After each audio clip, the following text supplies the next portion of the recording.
morning, Kate. Good morning, Rory. How are you? Well, thank you.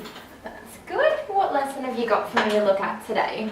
Well, as you'll recall, we were doing a unit on recounts. Yep, in English. That's great. So we've done our field trip to Byron Bay. The kids have taken photographs and made notes and everything, and now we're at the drafting stage of their recount. Okay, awesome. So they're doing their recount on the trip to Byron Bay. Is that correct? Okay, great. So you've got the sample lesson plan for us to look at. Okay, great. All right, so I can see some areas that we can make adjustments for these 4 students. So we'll start by looking at the English as an additional language or dialect annotated content descriptor document. So I'll show you that now. Okay, Rory, so that document can be found online. So if you go to the ACARA website. Okay, so I've got this ACARA descriptor here. Understand how texts vary in purpose, structure and topic, as well as the degree of formality. So how would I use this document to enhance my own lesson here? Yeah, sure. So if we have a look at the document here and we find the correct one, so we've got the correct content descriptor here, and we go to the teaching strategies column. So you'll notice that it suggests that you provide models of all types of text. So providing a model text is a really great way to make adjustments for the EALD learners. Okay. So what I've got here as an example for you is an annotated text example of a recount. So we've pointed out all the main features. We've got orientation, a record of significant events, and the reorientation and conclusion. So that's great for the students to see an example and for it to have all the key features pointed out.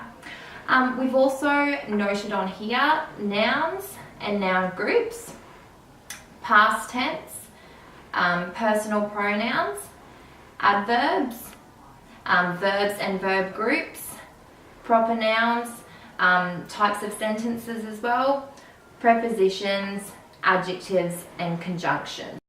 So this is a great way for the EALD students to be able to refer to this and to use it as an example for their own writing. So would this be something that I would include for all students in the class or just my EALD students? It could be made available to all students, but it would be of particular help to the EALD students. Okay, so for my second ACARA content descriptor in here, I've got plan, draft and publish imaginative, informative and persuasive print and multimodal texts, choosing text structures, language features, images and sound appropriate to purpose and audience. So what would be an appropriate adjustment that we can make. Yeah, sure. So we can use the same document that we did before, and again we just find the same content descriptor and match it to here and go to the teaching strategies column. Okay. So you'll notice in here that they mention providing text structure frameworks, and again they mention to use model text, which we showed before. Some examples of frameworks you can use is a visual timeline. So you mentioned your students took photos on the field trip. Yes, that's right. Yeah, so a great activity for them to do would be to put them in sequential order, and then they can use this to refer to when writing it. So they've got a visual aid as they go through and begin their drafting. Another great framework to use is a writing frame.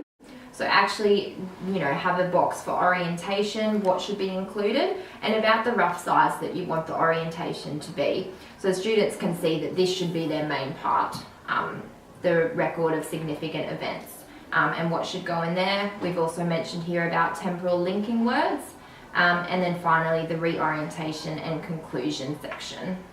Okay. You mentioned language features. I feel like that's something that my EALD students would really struggle with, so how would you counter that? Yeah, so some extra ideas for that. So what you could do is provide a word wall for the students. So this is an example, and it's actually got words they can use to help them describe a place, so they can look through those words. They might even help you to develop this word wall after the field trip. Words to describe travelling, words to describe feelings, the size of something, the sound of something. And then if you do it together as a class, you can even have it up on the wall then. Okay. And then students can go back and look at it and use it for their writing. Another document that you could use is a language features poster. So this has got sort of key language features. We've got like the top level structure on here, temporal links, conjunctions. So it's sort of a good thing to have available to the students as a visual aid that links together, you know, the model text, the writing frame, everything that we've sort of spoke of so far. And then if it's up where they can see it easily, they can use it throughout their drafting stage. So that document's going to be an excellent teaching resource for when I'm planning my lessons, but is there anything else that you would recommend that I take on board when planning future units? Yeah, so just the things that we've spoken about before that I know you already do a great job of. So whenever you start a new unit, making sure that you really do build the field knowledge for these students. That's a really important step. And wherever you can, make links to their own cultural backgrounds, allow them to have input of their cultural experiences in the class. And wherever you can, just continued support, scaffolding and adjustments to make their learning easier. Okay, thank you very much. That's okay, you're doing a great job, Rory. Hope the lesson goes well. Thanks, Kevin. See you next week. Thank you, see you next week.